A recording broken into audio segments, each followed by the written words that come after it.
요새는 아시다시피 인구에 비해서 기독교가 너무 많아요. 아무리 사이 좋은 친구라 하더라도 강하게 반대할 때가 있어요.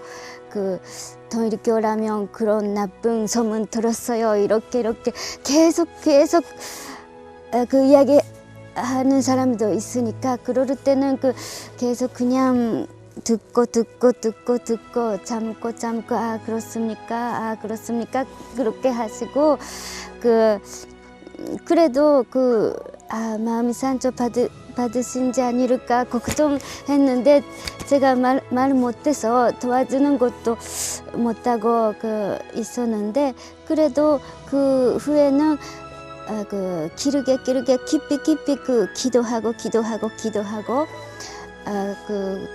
다시 일어나시고 강하게 전도 시작했습니다.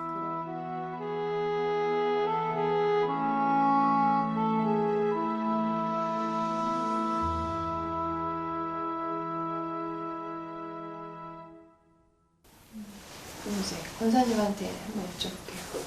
이게 430가정을 하시겠다고 장로님께서 결심하시고 시작을 하셨을 때 옆에서 지켜보시는 입장에서 어떤 마음이 드셨는지 궁금합니다. 저희는 여기 이사 오기 전에 교회에서 한 5분 거리에 걸어서 살았는데 하루도 안 빠지고 새벽 기도를 나갔어요. 저는 간혹 빠지더라도 장로님은 하루도 안 빠지고 새벽 기도를 다녔는데 여기 와서는 계속 집에서 그냥 새벽 5시에 새벽 기도를 하고 운동회를 하는데 항상 430가정을 해야 된다는 그 목표를 두고 기도를 해왔어요. 그리고 이제 아버님 성화 3주기를 앞두고 100일 특별 정성 기간이 정해져 있을 때 여기서 교회까지 가려면 20분 내지 30분 걸리는데 차로 새벽 기도를 다녀야 되겠다는 거예요.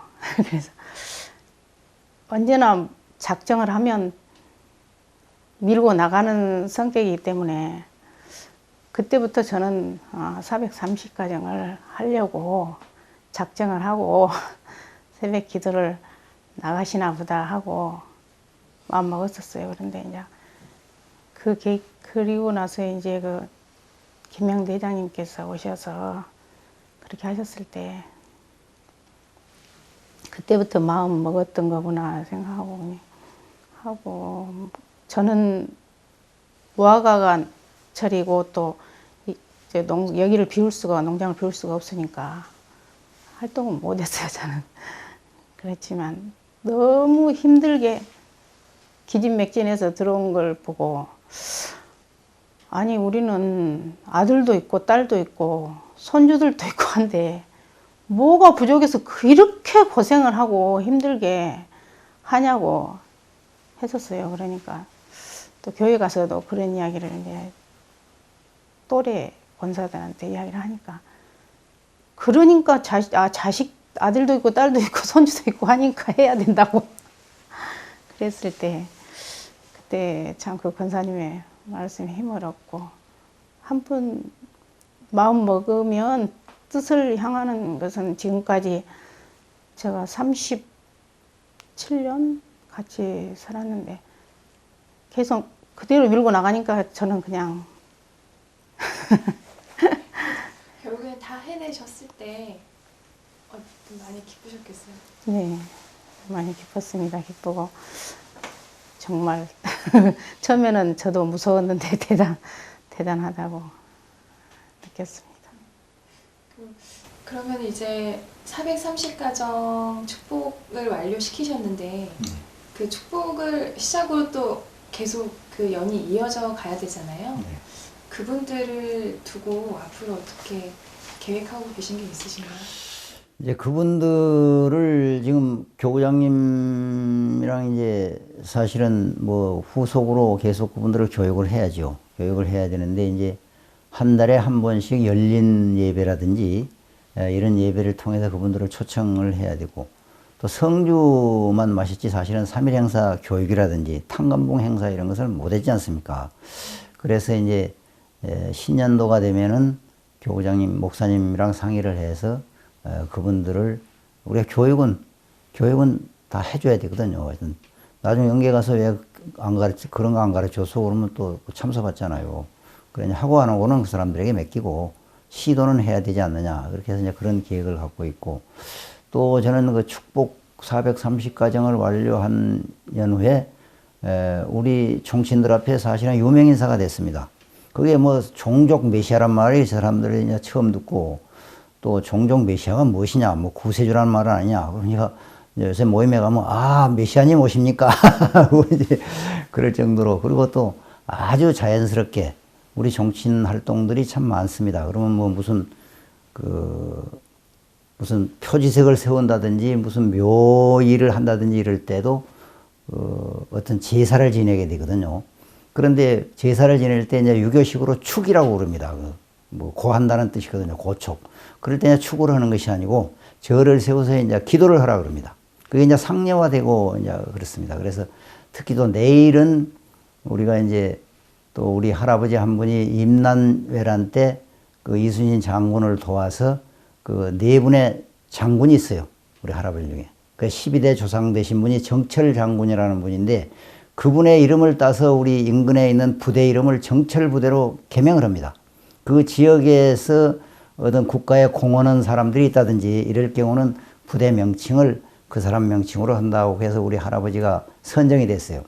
그래서 내일은 또 우리 정철 할아버지에 대해서 제가 장병들한테 그분의 업적에 대해서 이제 이런 정훈 교육이라 그럴까요? 하여튼 짧은 강의도 이제 하게 돼 있거든요. 그래서 이런 사회 활동을 다양하게 하면서 축복을 사실은 일반화 앞으로는 시켜야 되겠다. 저 생각이. 또, 아버님의 사실은 그 핵심 사상은 혈통복귀거든요. 메시아가 이 땅에 뭐하러 왔겠습니까? 혈통을 전환시켜주러 오신 분이 메시아입니까? 그럼 아버님의 그 핵심 사상이 그 혈통복귀인데 그 혈통복귀는 분명히 축복을 통해서 성주를 통해서 지금까지의 그 잘못된 그 피를 잘못된 혈통을 전환시켜야 되거든요. 그래서 그런 사명이 우리들에게 주어져 있기 때문에 앞으로 제가 430가정을 했다고 해서 이것으로 그칠 것이 아니고 매년 축복시키실 때는 앞으로 점점점 가까운 이웃 또는 친구들 또 뭐 이렇게 동창들 이런 친구들을 이렇게 초대를 해서 또 축복을 시킬 그런 계획을 갖고 있고 또 지금은 아버님이 이제 성화하신 지 3주년이 됐기 때문에 분명히 영계에서 협조할 것이다. 저는 그걸 확신하고 있습니다. 그리고 분명히 또 영계에서 어떤 실력 역사가 있지 않고서는 2020년의 어떤 비전이라든지 국민종교 실현이 사실은 우리가 지상과 영계가 합동작전을 해야 되지 않겠는가. 저는 이제 그런 생각을 하면서 기도도 영계에서 협조하십시오. 좀 실력 역사가 좀 놀랍도록 좀 일어나게 해 주십시오. 이제 그런 기도를 지금 하고 있습니다만 계속 제가 축복은 계속 제가 시켜나갈 그런 계획을 갖고 있습니다. 이제 신종종 메시아 그 축복 과정을 모두가 저희가 하고 있는데 많은 분들이 좀 어려워하시고 계시거든요, 사실은. 근데 그런 분들에게 뭔가 해드리고 싶은 말씀이 혹시 있으신가요? 아, 있죠. 사실은 저도 뭐 그랬습니다만은 정말 이 시작을 하게 되면은 분명히 지금 하늘에서는 스탠바이 하고 준비하고 있다. 누가 한다고만 결정을 하면은 그건 폭발적인 어떤 그 협조가 있을 것이다. 그러니까 두려워하지 말고 우리 식구들 제발 두려워하지 말고 용기를 내서 시작을 해봐라. 시작은 반이라는 말이 있지 않습니까? 시작하면 벌써 반이 끝납니다. 시작 두 번만 하면 더 끝나볼 거 아닙니까? 시작 한 번 하면 반 끝나니까 한 번 더 하면 끝나볼 거 아니에요. 그런데 이걸 정말 뭐 어디 축복 받으라고 가서 이야기한다고 해서 누가 돈을 내라는 것도 아니고 뭐 사실은 내 자신의 문제거든요. 그러니까 우리 식구들이 정말 용기를 가지고 가서 외치게 되면은 축복에 대해서 한다고 결정만 하게 되면은 정말 이건 내가 하는 것이 아니고 하늘에서 분명히 다 해주는 거기 때문에 우리 식구들 제발 겁내지 말고 용기를 내서 시도를 했으면 좋겠다. 나는 그런 생각이 듭니다. 한번 시도를 해보면 되거든요. 날짜 딱 정해가지고 뭐 저도 사실은 43일 동안 이 430가정을 할 생각을 못 했는데 올해 기원절 안에나 해볼까? 아니면 하루에 3가정씩 하면 1년이면 끝날까? 뭐 이런 생각을 했거든요. 근데 시작을 해보니까 이건 뭐 상상을 초월할 정도로 이게 빠른 시일 내에 이게 한 것을 봤을 때 이건 절대 내가 한다고 생각하지 말고 우리 축복가정 자신들이 한다고 생각하지 말고 연계해서 지금 대기하고 있으니까 바로 지금 시도를 해봐라. 나는 식구들에게 지금 시작하라. 하는 것을 내가 말씀을 드리고 싶습니다.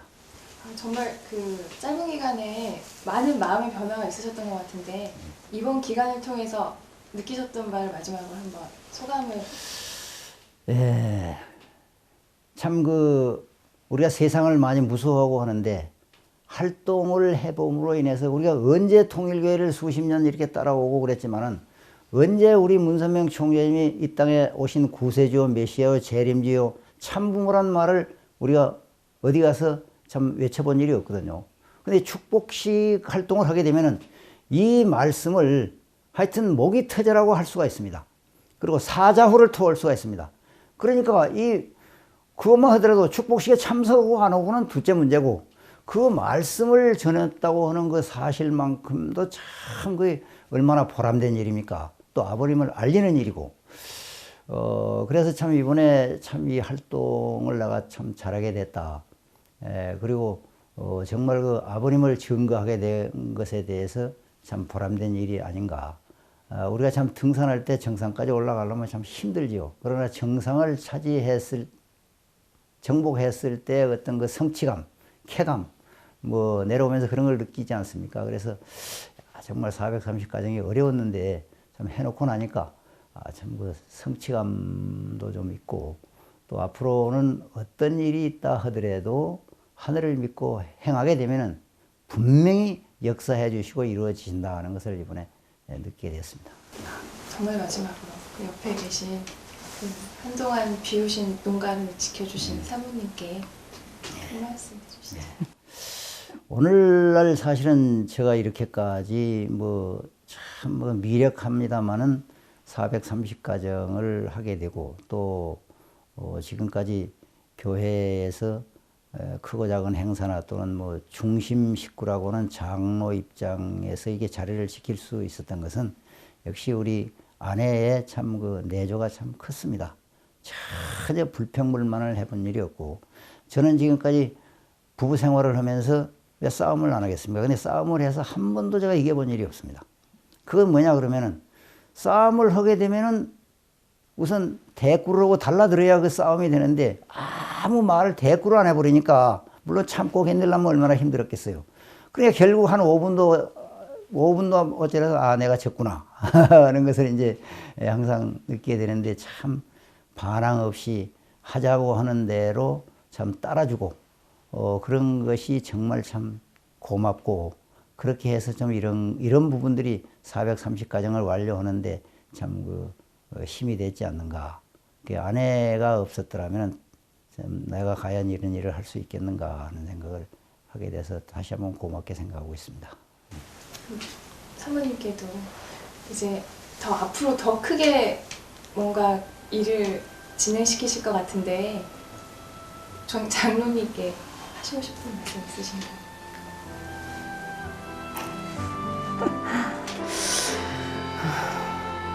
이제 뭐 영계에 가는 순간까지 하늘 일을 열심히 하고 또 농장 일도 돌보면서 할 수 있을 때 많이 하고 열심히 하면 좋겠다는 생각이 듭니다.